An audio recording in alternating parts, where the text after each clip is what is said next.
Your daughter was rushed to the hospital in an emergency. Both mother and child are in a critical condition.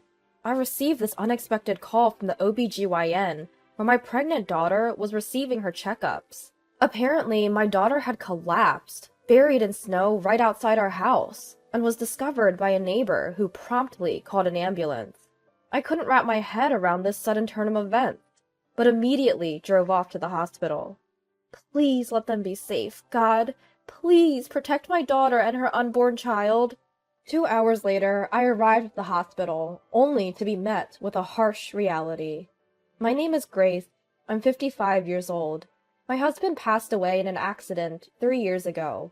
My daughter Kaylee, who was already married at the time, was worried about me, but I didn't want to intrude on her new family, so I declined their offer to live together and chose to live a couple of hours away by car. Kaylee, 27, is incredibly patient and not one to complain about trivial matters.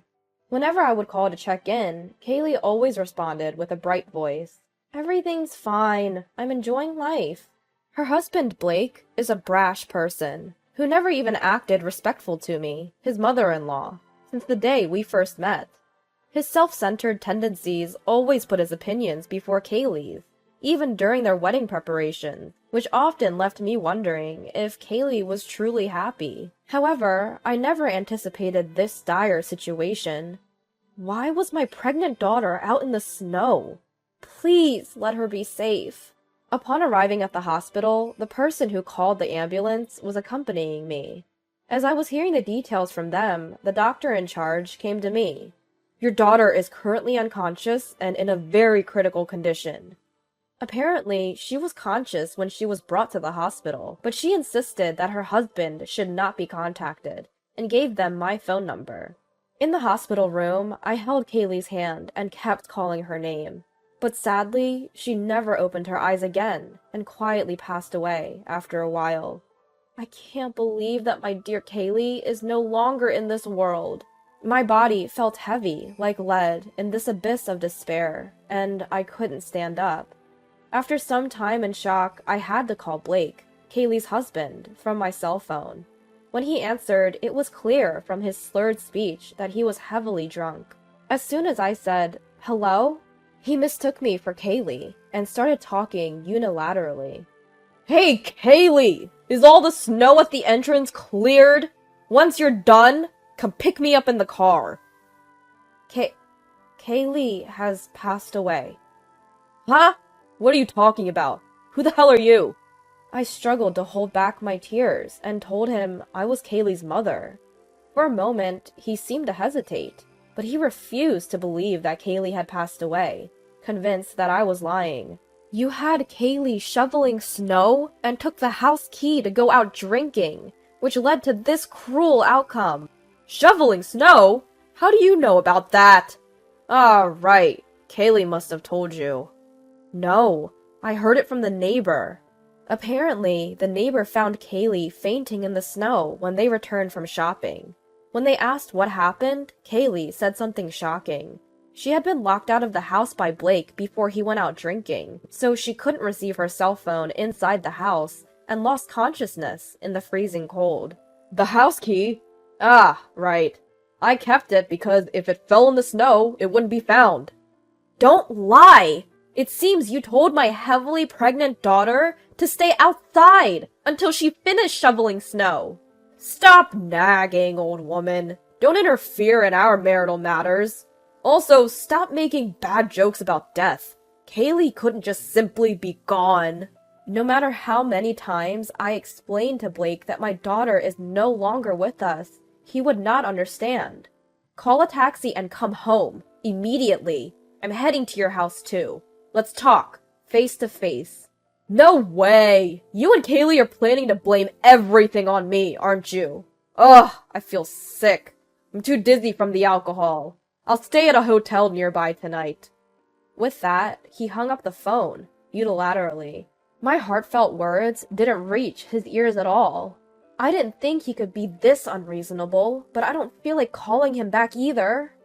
Pondering on what to do next, I, who had lost the strength to drive 2 hours back to my own house, decided to spend the night at Kaylee's.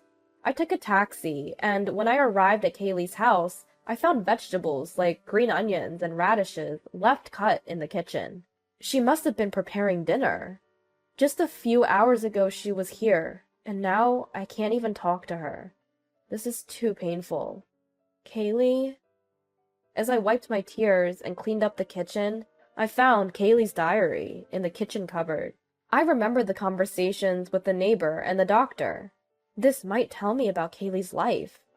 I was desperate to know why my daughter, who should have been eagerly waiting for the birth of her baby any day now, had to sleep forever.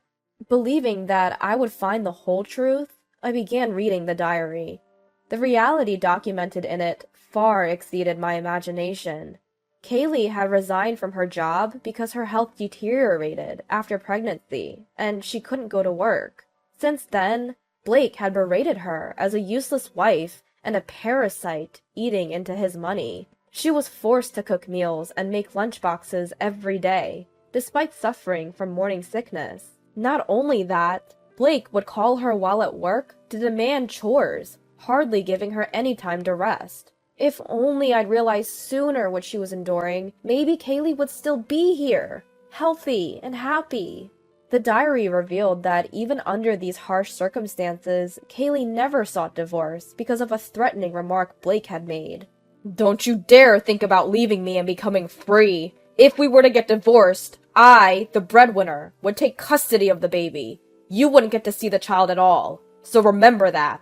He took advantage of Kaylee's fear that she might not be able to raise a child alone, effectively shackling her with invisible bonds.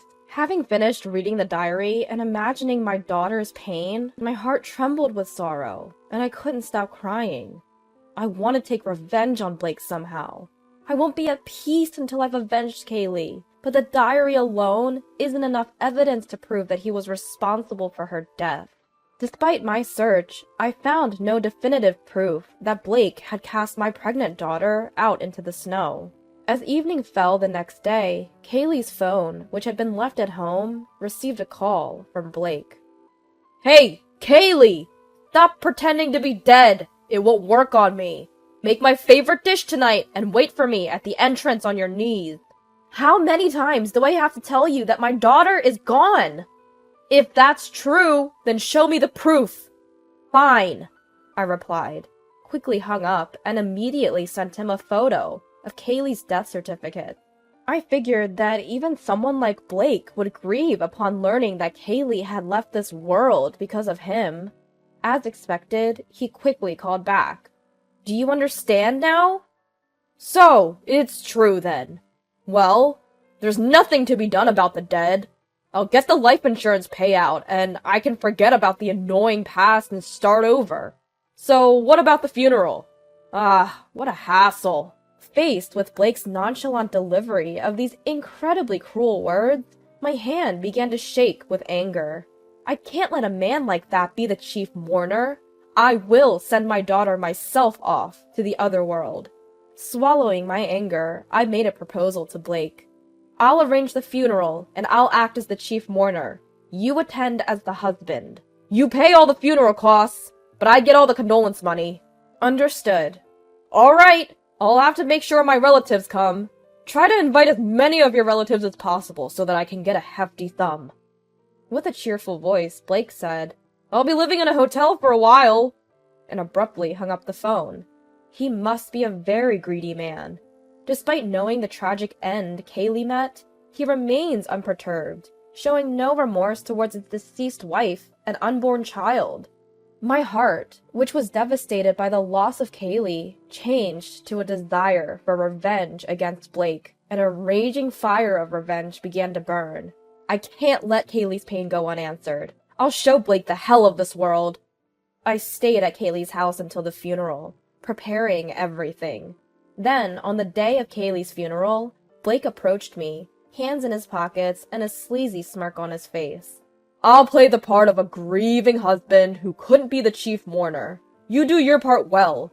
Once the funeral's over, I'll take the condolence money and leave immediately." His words infuriated me, but I prioritized sending my precious daughter off.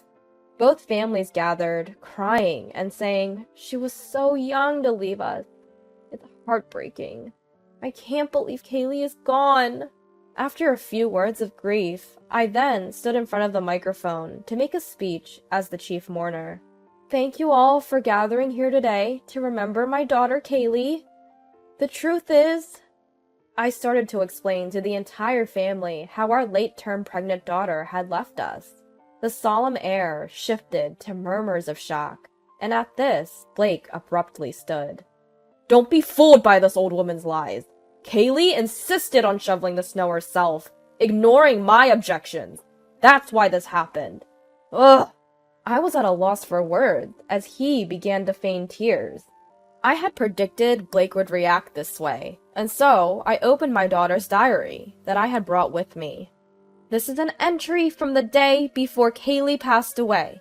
Blake told me to clean every nook and cranny of the house, but my belly was aching, so I couldn't do it today. He got angry and threw away all the dinner when I was about to eat.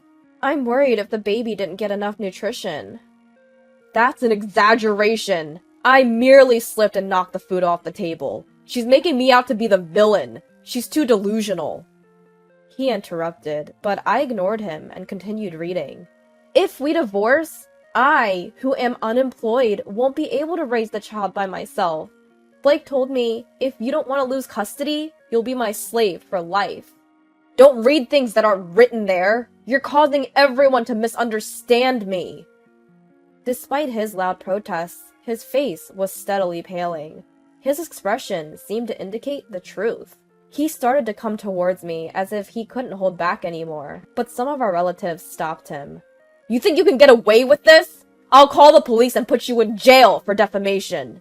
"Are you not the one who should be arrested by the police?"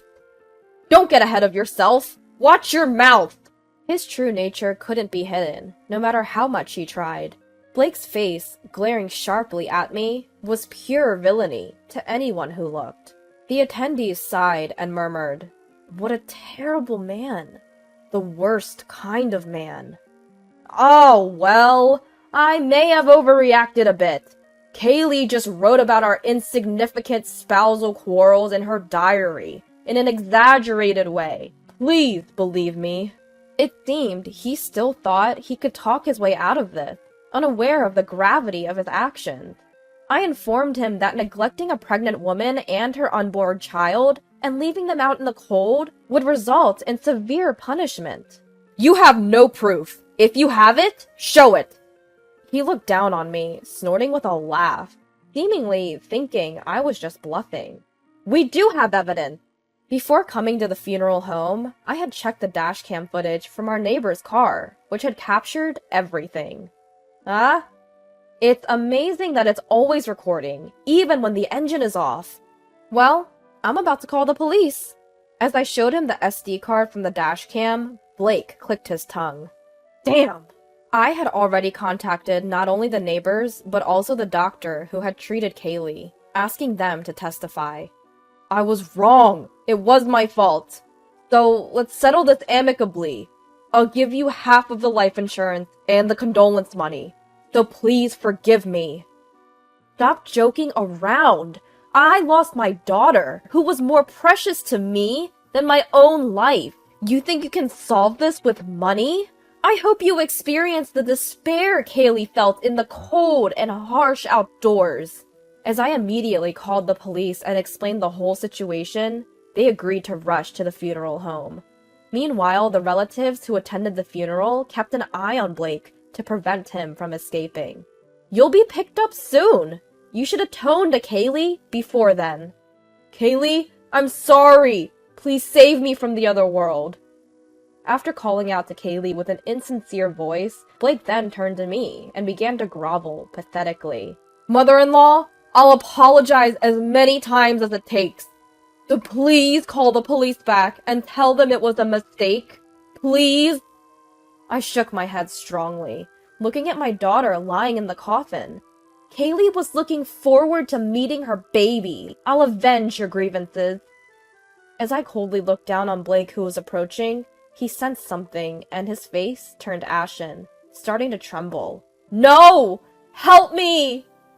Blake began to panic, shedding tears and trying to escape.